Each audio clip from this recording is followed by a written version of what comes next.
Well, hello everyone. My name is Mark Thielen, Music Director of the Imperial Symphony, and welcome to another installment of Meet the Musicians of the ISO.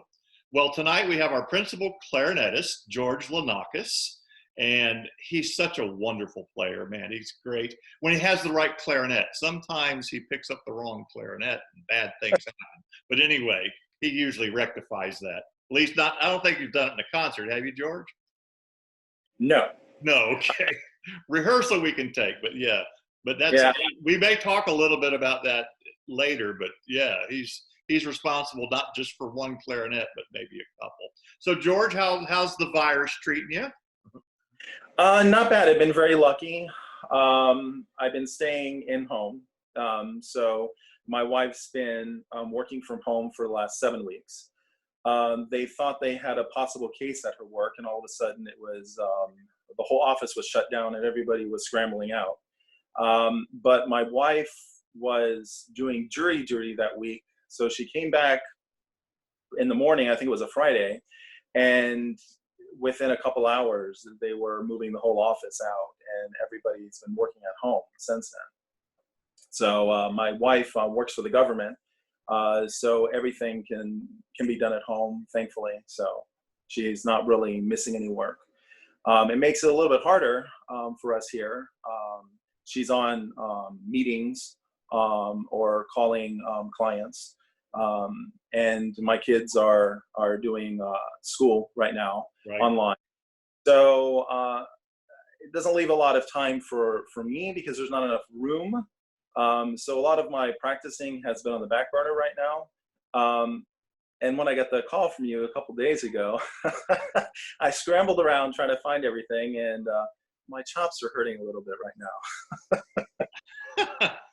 Now, for those people who don't, when he says chops, ladies and gentlemen, he's talking about his mouth and all the muscles it takes to play the clarinet. So that's the kind of cool way of saying my mouth is his chops, which they are. So have you done any teaching online, or are you online as well working? No. Right now a lot of my stuff is, either freelance musician. When I have had a couple of students, and one of them is an older gentleman who's retired now, and we decided just to hold off for the time being. I don't think he wanted to do the Zoom or the FaceTime, and I wasn't really keen on it. I would have done it, but I kind of like, one-on-one, person-to-person. It seems a little bit too far away for me. But I could have. It depends on who you talk to. I think I just find it frustrating, and the people I've talked to, just a simple thing like pointing to a part of the music you can't do anymore. Yeah. And of course we were talking before we started this interview that just the sound on Zoom is not great all the time, at least with instruments that I've found out. So I'll let everybody know. We hear our players after the interview, but what we're going to do, George is going to do a separate one, and we'll tag it at the end of this particular interview. So you want to watch that after the formal interview is done. So George, tell me why the clarinet and how you got started.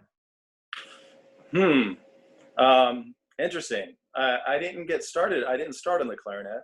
I started in I guess middle school. What we considered, what did they call it back then? They didn't call it middle school. Junior high? Junior high. Yeah, there we go. It escaped me for a second. But so I didn't start playing until about the 7th grade, because elementary school was K through 6, and it was recorders or pianica is what they used to call them back then. That was the sort of instruments that they started in elementary. So my first instrument was the tenor sax. I wanted to play the trumpet, and my sister convinced me that the tenor sax is a lot cooler.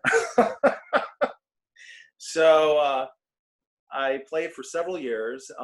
In high school, I switched to I played the Barry sax too.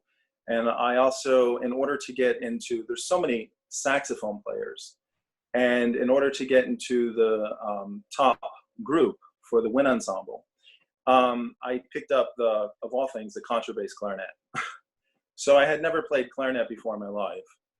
And it wasn't too hard. The music isn't as technical on the larger instruments. They have their own, you know, technicalities that you have to deal with. But for the most part, you know, musically, it's not too much. So I got into the bigger group, and I played that for several years. I still continued to do saxophone and jazz band. And I also, 1 year I played, I totally lost my mind and played mellophone because the school had none.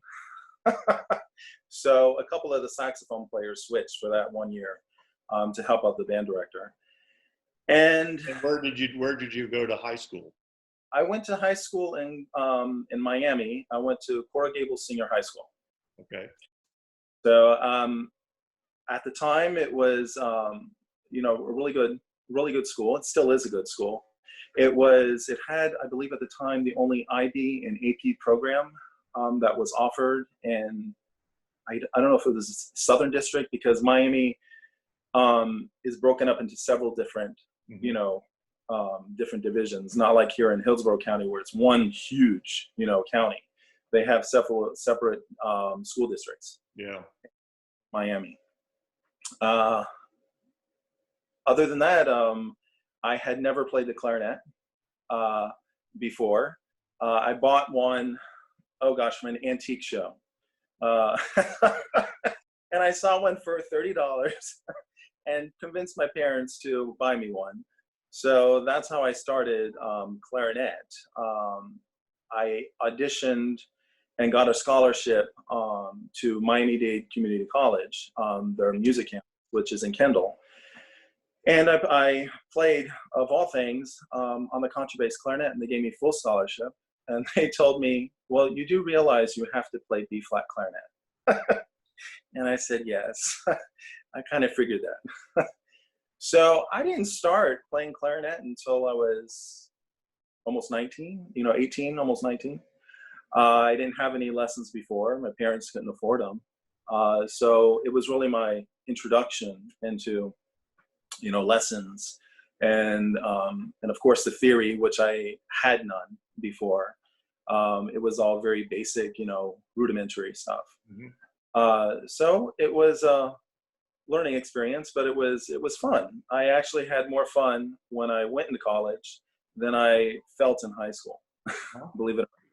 You know, you mentioned a few things. You said B-flat clarinet, and I actually, because I knew I was going to interview you this evening, and I looked up why are instruments in different transpositions, and I got so many answers. One thing that struck me was this: well, that's just tradition.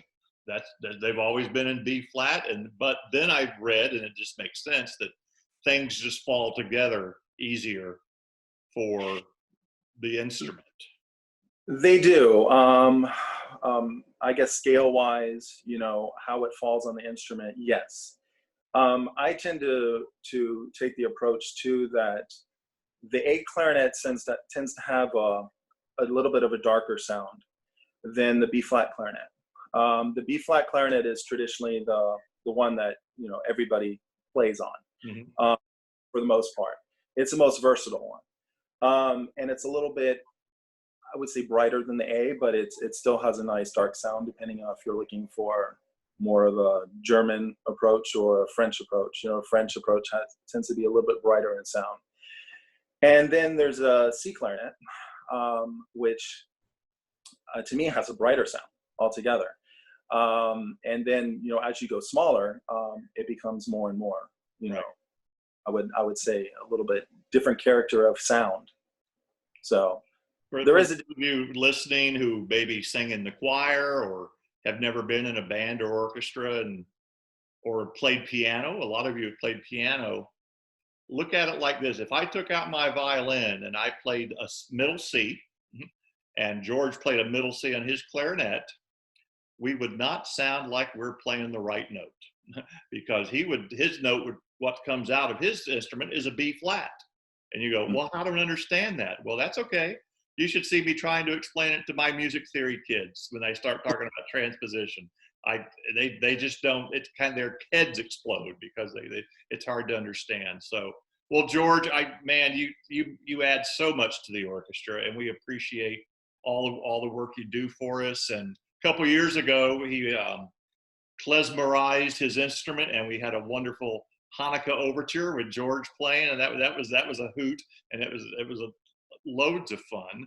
And I remember after this interview, we're going to hear George play. We'll attach it at the end of this, so you can get a better sound, because the sound on Zoom is a lot to be desired, at least from my end. And so we hope you enjoy that. So George, stay safe, please. And you homeschooling a little bit with your kids?